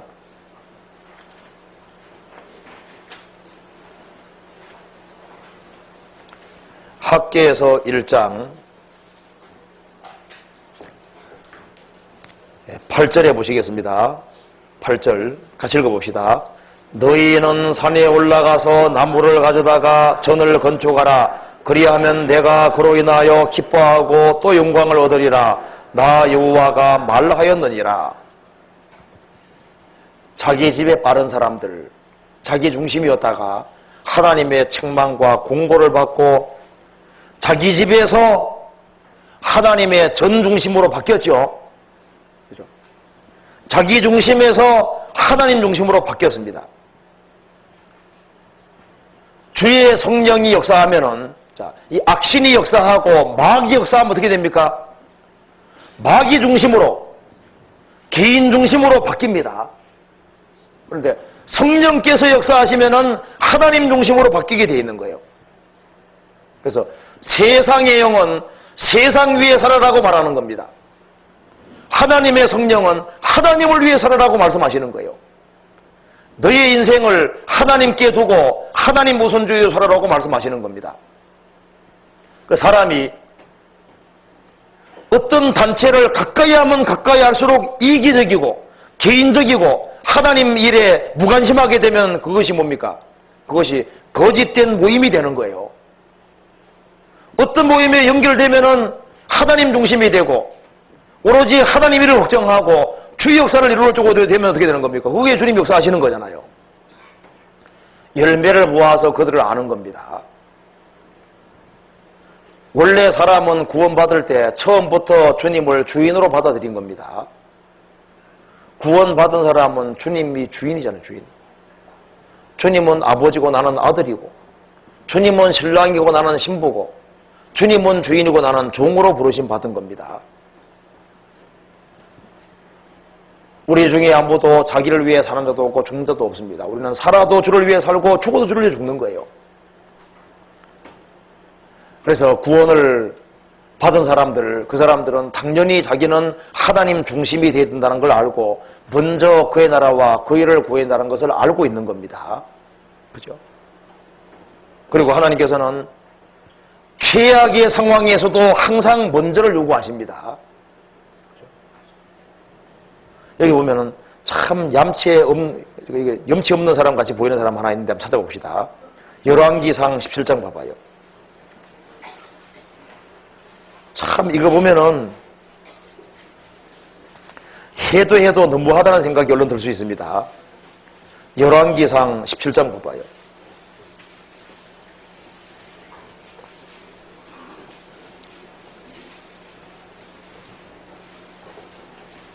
17장 10절 봅시다. 545페이지입니다.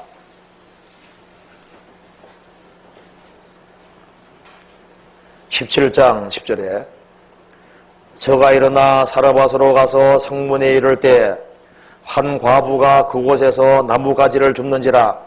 이에 불러가로되 청컨대 그릇에 물을 조금 가져다가 나로 마시게 하라. 저가 가지러 갈 때 엘리야가 저를 불러가로되 청컨대 내 손에 떡 한 조각을 내게로 가져오라.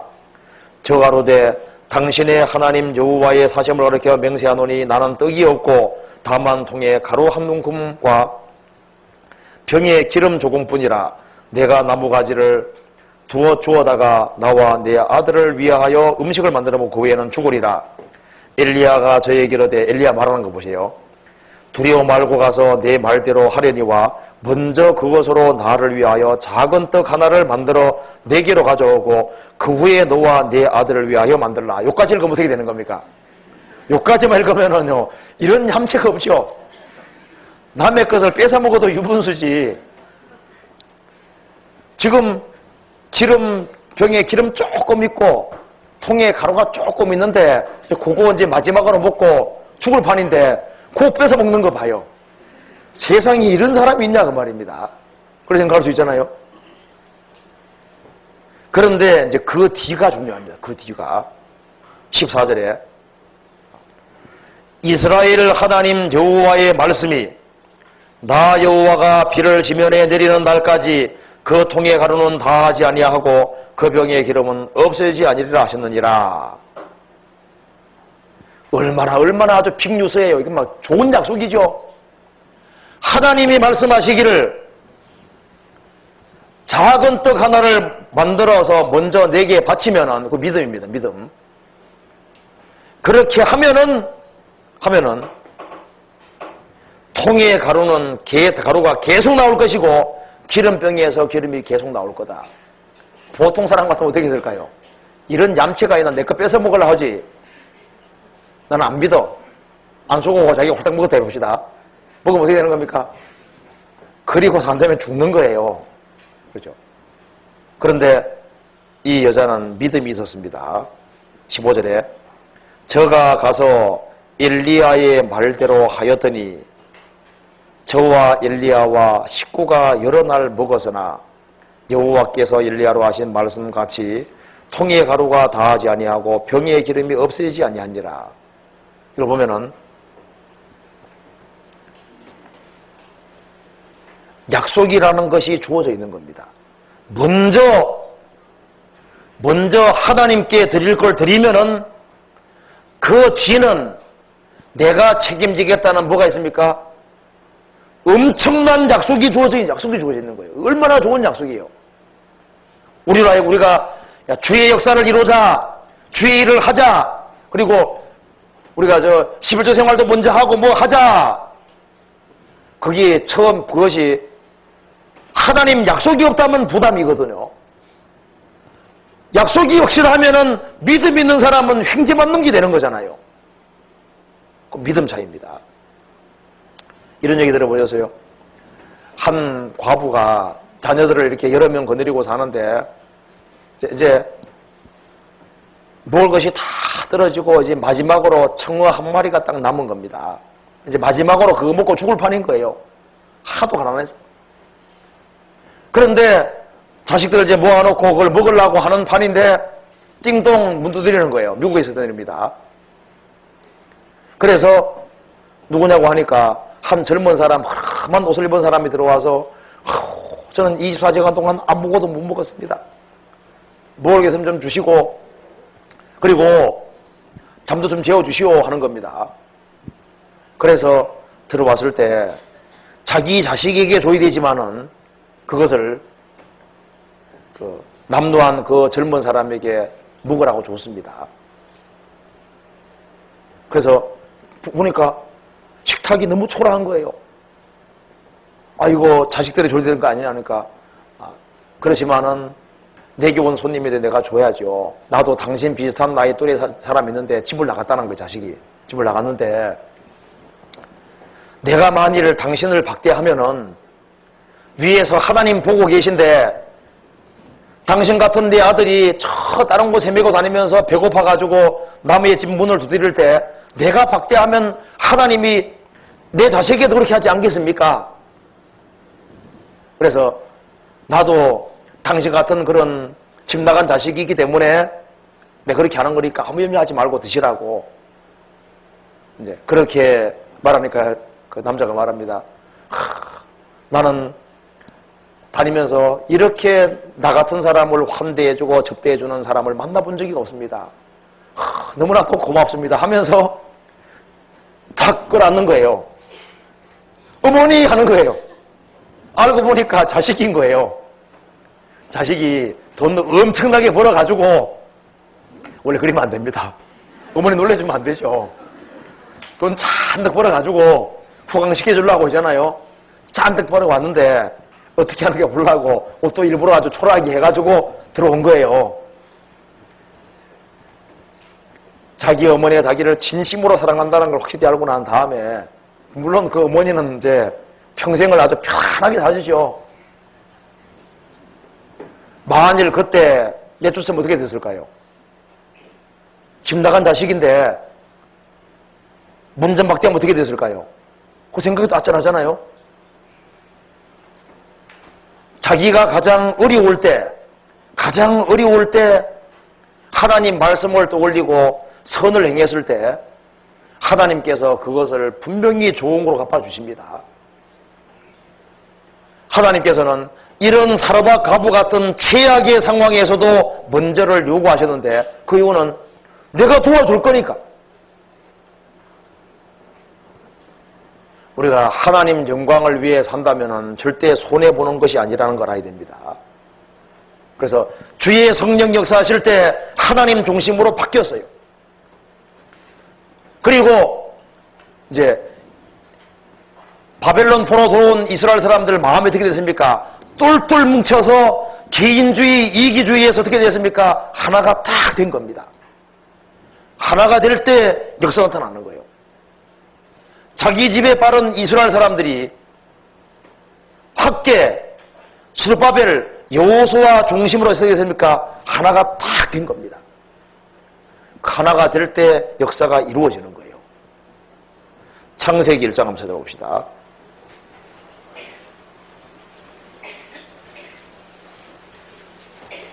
창세기 1장 9절입니다.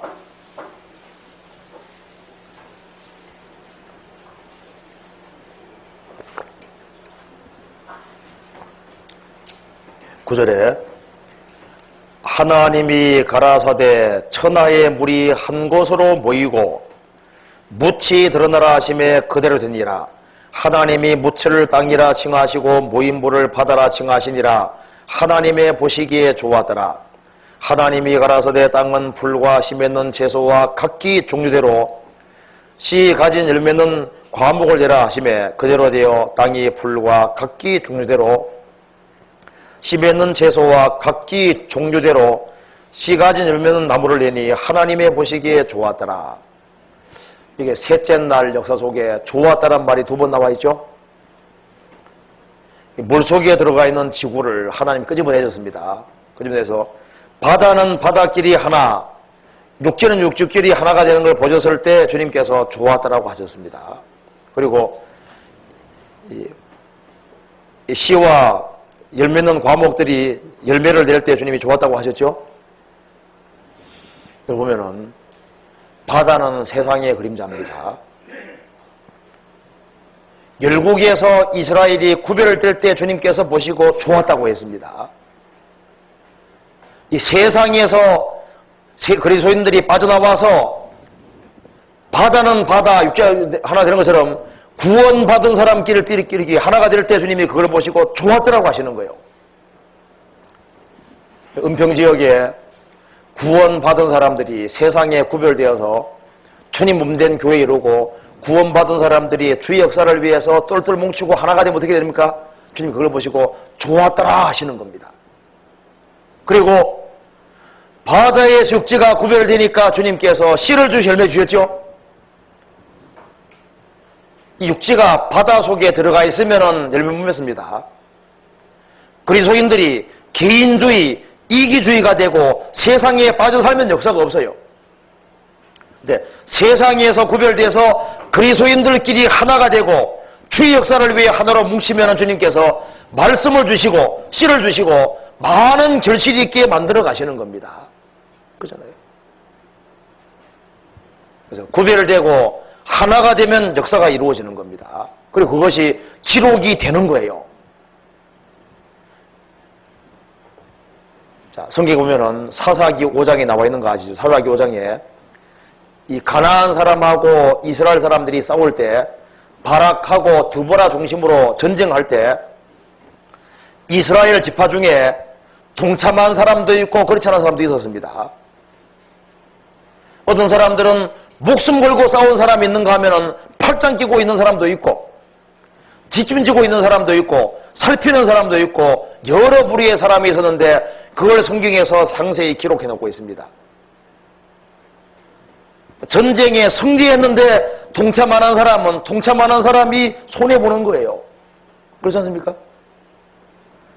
사사기 5장 한번 찾아봅시다. 사사기 5장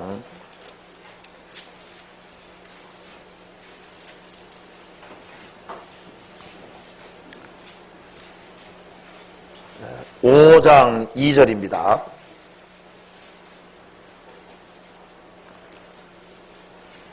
이스라엘의 두령이 그를 용서하였고 백성이 즐거이 헌신하였으니 여호와를 찬송하라. 백성들이 즐거이 헌신했습니다. 그 헌신한 사람들 중에 보면은 여기에 이런 말씀 나와 있죠. 18절에 봅시다. 스불론은 죽음을 무릅쓰고 생명을 아끼지 아니한 백성이요 납달리도 덜에 높은 곳에서 그러하도다. 자, 스불론은 죽음 무릅쓰고 생명 아끼지 않고 전쟁했습니다. 그런가 하면은 16절에 내가 양의 우리에 앉아 우리 가운데 앉아서 목자의 저 부는 피리 부는 소리를 들으면 어찌미뇨 루벤 시내가에서 마음에 크게 살핌이도다. 한쪽에서는 야 전쟁에 참여해야 되는 거냐 말아야 되는 거냐 하고 마음이 살피는 겁니다. 어떤 사람들 봅시다. 또 23절에 여호와의 사자의 말씀에 메로스를 저주하라. 너희가 거덕거덕 거민을 저주할 것은 그들이 와서 여호와를 돕지 아니하며 여호와를 도와 용사를 치지 아니하므로다. 메로스 사람들은 가장 가까이 있으면서도 그 전쟁에 동참을 하지 않고 무관심했습니다. 무관심은 저주거든요. 이것처럼요, 이 주의 역사를 이룰 때 역사는 이루어지도록 되어 있는데 목숨 건 사람도 있고 마음에 크게 살피는 사람도 있고 아예 무관심한 사람도 있고 여러 부류의 사람들이 있었습니다. 느헤미야 3장에도 보면은 주의 역사에 담부채나 어떤 사람들은 목도 안 내면 사람이 있었다고 성경에 나와 있잖아요. 그래서 이 주의 역사가 이루어지는 거기에는 그리스도인들이 하나가 되고 성령께서 역사하시면은 성령께서는 하나 되게 하십니다. 그리고 하나 되게 하셔서 주의 역사를 이루고 일을 하게 하시는 거예요. 학개에서 봅시다. 학개에서 2장 봅시다. 그래서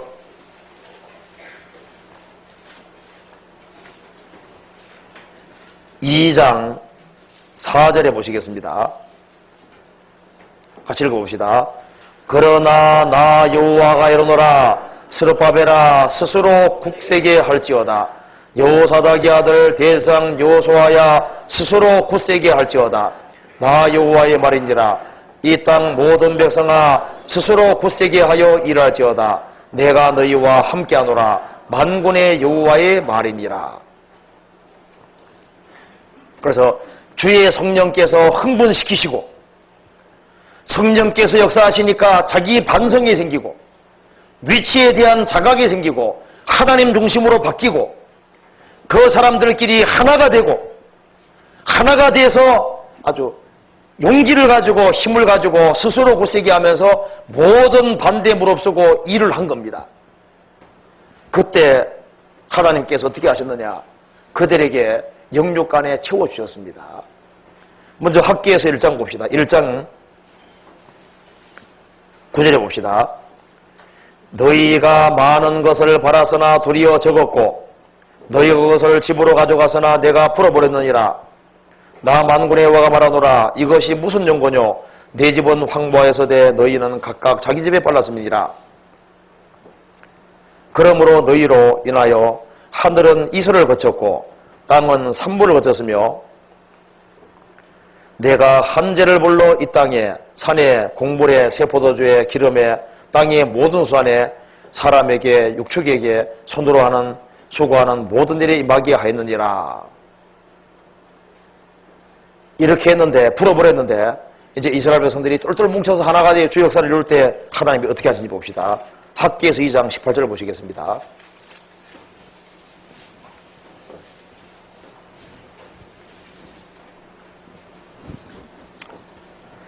너희는 18절에 너희는 오늘부터 이전을 추억하여 보라.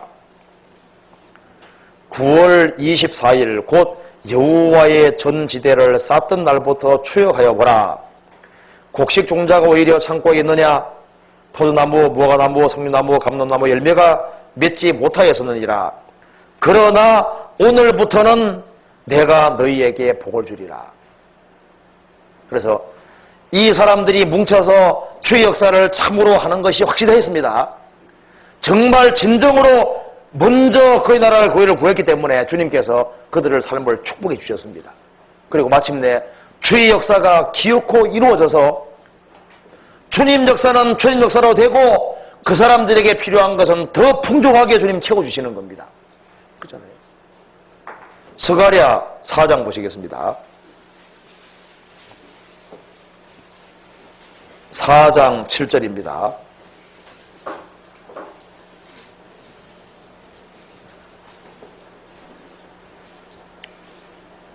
(4장 7절) 찾으셨죠? 큰 산아 내가 무엇이냐? 내가 스룹바벨 앞에서 평지가 되리라.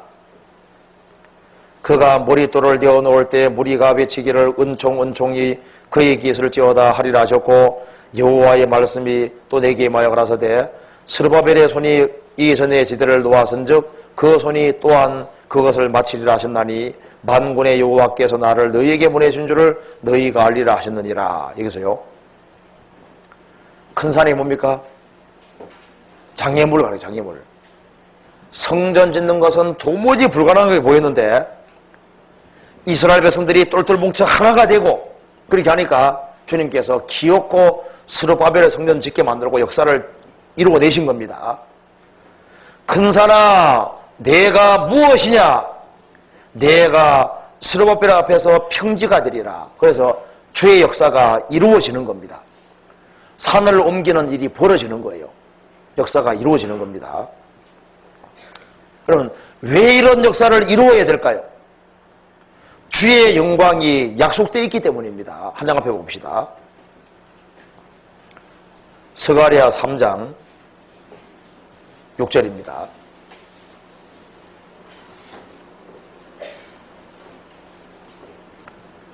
(6절) 여호와의 사자가 여호수아에게 증거하여 가로되 만군의 여호와의 말씀에 내가 만일을 내 도를 준행하며 내 윤례를 지키면 내가 내 집을 다스릴 것이요 내 뜰을 지킬 것이며 내가 또 너로 여기에 선 자들 중에 왕되게 하리라. 주님 말씀하셨습니다. 자, 여호수아야 내가 만일을 내 도를 준행하며 내 말씀을 지키고 내 윤례를 지키면은 너는 내 집을 다스릴 것이다. 내 뜰을 지킬 것이다.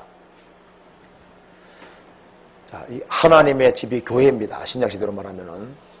그러니까 구약시대 때 이스라엘 회중이 하나님의 집인데 내 집과 뜰에서 다스릴 것이고 지킬 것이다. 이 말씀은 주님께 귀하게 쓰임 받을 것을 말씀하는데요. 조건이 뭡니까? 내 도를 준행하고 지키면 조건이죠. 자, 이 하나님의 집에서는 주님이 어떤 사람을 사용하시냐 하면은 주의 도를 준행하고 주의 도를 지키는 그 사람이 교회 안에 쓰임 받는 거예요. 신약시대에도 누가 쓰임받느냐? 주님은 스타 원하시는 게 아니라 순종하는 사람 원하시는, 순종하는 사람. 주님께서는 순종하는 사람에게 하나님의 집에서 일을 하게 하시고 귀하게 사용하신다는 걸 알아야 됩니다. 그리고 또 너로 여기에 섰는 자들이라는 건 지금 환상 중입니다. 천상에 가사는 얘기입니다.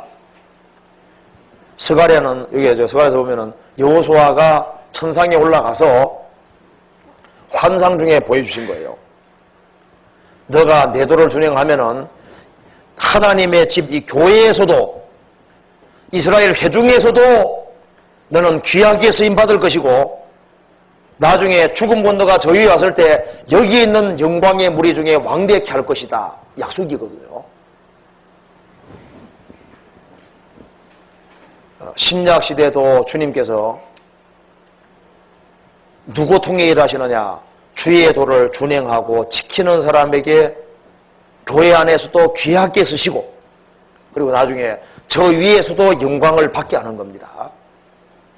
그리고 이 스가랴서하고 이 학개서가 연결되어 있는데요.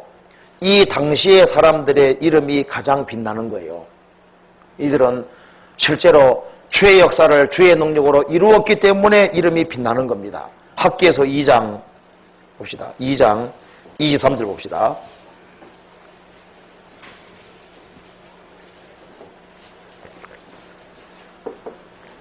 (23절에) 같이 읽어봅시다. 나 만군의 여호와가 말하노라. 스알디엘의 아들 내 종 스룹바벨아, 나 여호와가 말하노라. 그날에 내가 너를 취하고 너로 인을 삼으리니 이는 내가 너를 택하였음이니라. 만군의 여호와의 말이니라.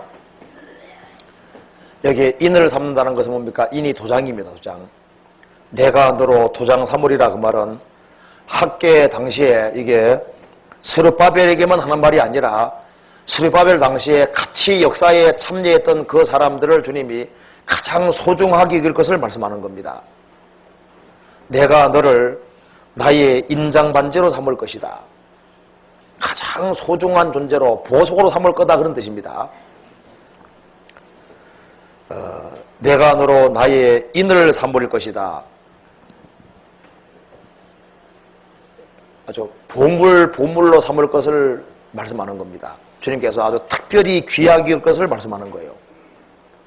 주님께서는 주의 역사에 동참하는 사람들, 주의 역사를 이룬 사람들, 그런 사람들을 잊지 않고 기억하시고 그들에게 특별한 영광과 상급으로 갚아주시는 겁니다.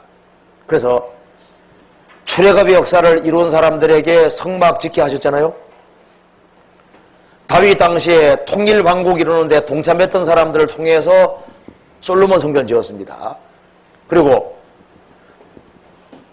바벨론 포로에 돌아온 사람들, 그 사람들, 군역사 경험한 사람들로 말미암아 스룹바벨 성전 지은 거예요. 지금도 주님께서는 확실하게 구원 경험한 사람들, 그런 사람들을 도구로 사용해서 눈에 보이지 않는 신령한 교회를 짓는데 사용하시는 겁니다. 그리고 눈에 보이지 않는 신령한 교회를, 신령한 성전 지어가는 그 사람들의 이름이 영원히 빛나게 되는 겁니다.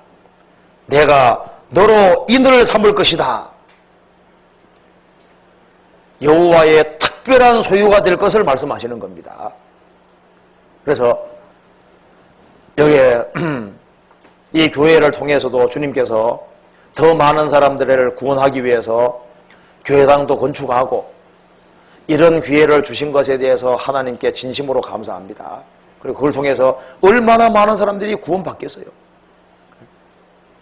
지금 여기 있는 사람만큼만 그 교회당에 새로 채워져도 있잖아요. 주님이 얼마나 기뻐하시겠어요. 주의 역사가 이루어지는 그곳에 같이 동참하고 희생하고 수고하는 그것은 영원히 남을 겁니다.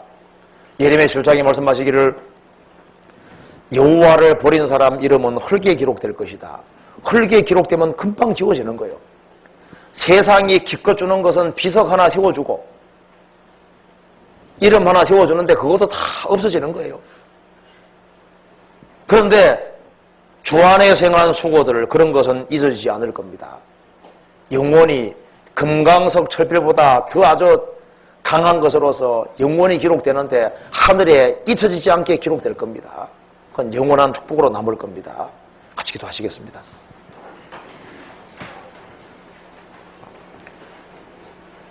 자비로우신 우리 아버지 하나님, 저희들을 구원해 주신 것을 감사합니다. 특별히 은평교회 교회당을 건축하는 그 모든 일에 주님이 앞서 행해 주시고 일이 원만하게 진행될 수 있도록 주님 자비를 베풀어 주옵소서. 그리고 이 역사를 위해서 구원받은 모든 식구들 최선을 다해서 헌신할 수 있도록 자비를 베풀어 주시고 그런 말미암아 주님께 영광이 돌아갈 수 있도록 도와주시옵소서. 우리를 주에서 구원해 주신 우리 구주 예수 그리스도 이름 받들어 감사하며 기도합니다.